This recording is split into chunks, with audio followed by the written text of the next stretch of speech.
এবার সাগরের বুকে ছুটে চলছে একটি নয়, দুইটি নয়, 17টি যুদ্ধ জাহাজ। হ্যাঁ, এবার সাগরের সব জলদস্যু আরাকান আর্মি এবং ভারতের নৌবাহিনীর হাত থেকে বাংলাদেশের জেলেদের রক্ষা করতে 17টি যুদ্ধ জাহাজ মোতায়েন করেছে ডক্টর ইউনূসের সরকার।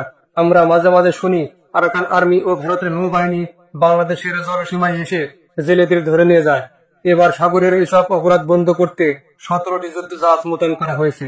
আর এখন আরাকান আর্মি ও ভারতের নৌবাহিনী সহ ইলিশ মাছেরাও ভয়ে আছে। ইলিশ মাছেরা এখন ডক্টর ইউনূসের জন্য দোয়া করতেছে মনে হয়। কথা একটু মজার শোনালেও বিষয়টা সিরিয়াস। সরকার মা ইলিশ রক্ষায় যে সিদ্ধান্ত নিয়েছে সেটাকে আমরা একদিকে স্বাগত জানাই, কিন্তু কিছু প্রশ্ন আছে যেগুলো গুরুত্ব দিয়ে দেখা দরকার। আপনারা দেখছেন ইলিশ মাছ এবছর অনেক দাম, ভারতে ইলিশ পাঠানো হচ্ছে, আর আমাদের দেশের মানুষ ঠিকভাবে ইলিশ খেতে পারছে না।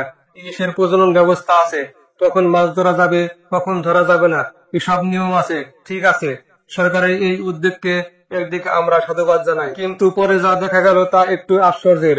মা ইলিশ রক্ষার নামে বিশেষ অভিযান শুরু করেছে বাংলাদেশ নৌবাহিনী, এবং সেই অভিযানের অংশ হিসেবে 9 জেলায় নদীতে 17টি যুদ্ধ জাহাজ মোতায়েন করা হয়েছে। এখন প্রশ্ন হচ্ছে, এই যুদ্ধ জাহাজগুলো কাদের জন্য মোতায়েন করা হয়েছে? 22 দিনের নিষেধাজ্ঞা দিয়েছেন। জেলেদের বলা হয়েছে এই সময় নদীতে মাছ ধরবেন না, মা ইলিশ ধরবেন না। কিন্তু বাংলাদেশের চাহিদা তখন কিভাবে মিটবে? ইলিশ মাছ বড় হলে পরে ধরবে, এটা কি?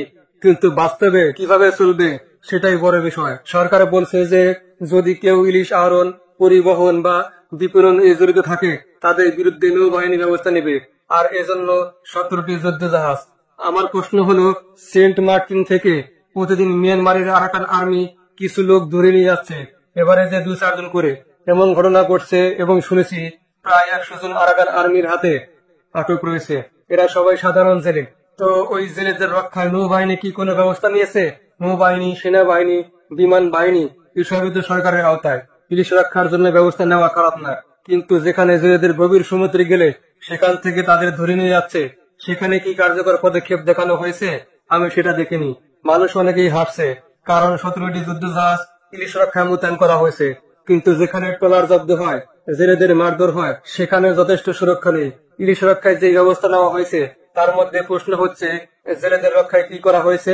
আবার বলি, এই 22 দিনের নিষেধাজ্ঞা মানলে হাজার হাজার জেলে তাদের রোজগার হারাবে।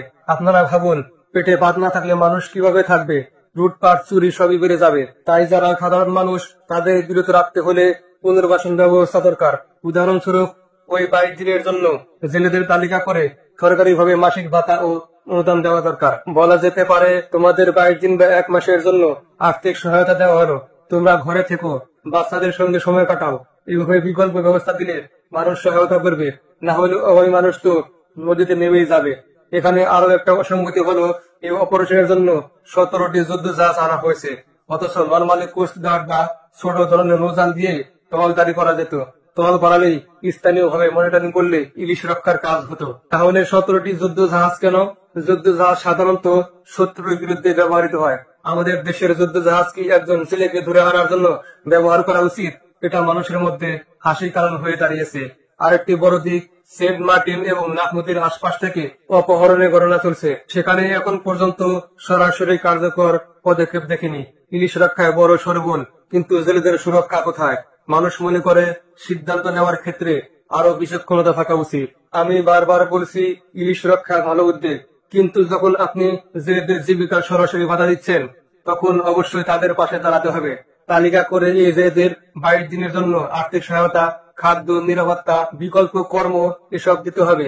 তবে 22 দিনের নিষেধাজ্ঞা বাস্তবে কার্যকর হবে। অন্যথায় মানুষ নদীতে যাবে, মাছ ধরবে, কারণ পেট চালাতে হবে। সিদ্ধান্ত নেওয়ার ক্ষেত্রে বিচক্ষণতা জরুরি ছিল। ইলিশ রক্ষার কথা আমরা সম্মান করি, কিন্তু বাস্তবিকভাবে যারা দিন আনে দিনে খায় তাদের দিকেও দেখতে হবে। আর সেন্ট মার্টিন সীমান্তে যারা জেলেদের ধরে নিয়ে যায় তার বিরুদ্ধে কার্যকর নিরাপত্তা ব্যবস্থার প্রয়োজন। ভালো থাকুন। আসসালামু আলাইকুম।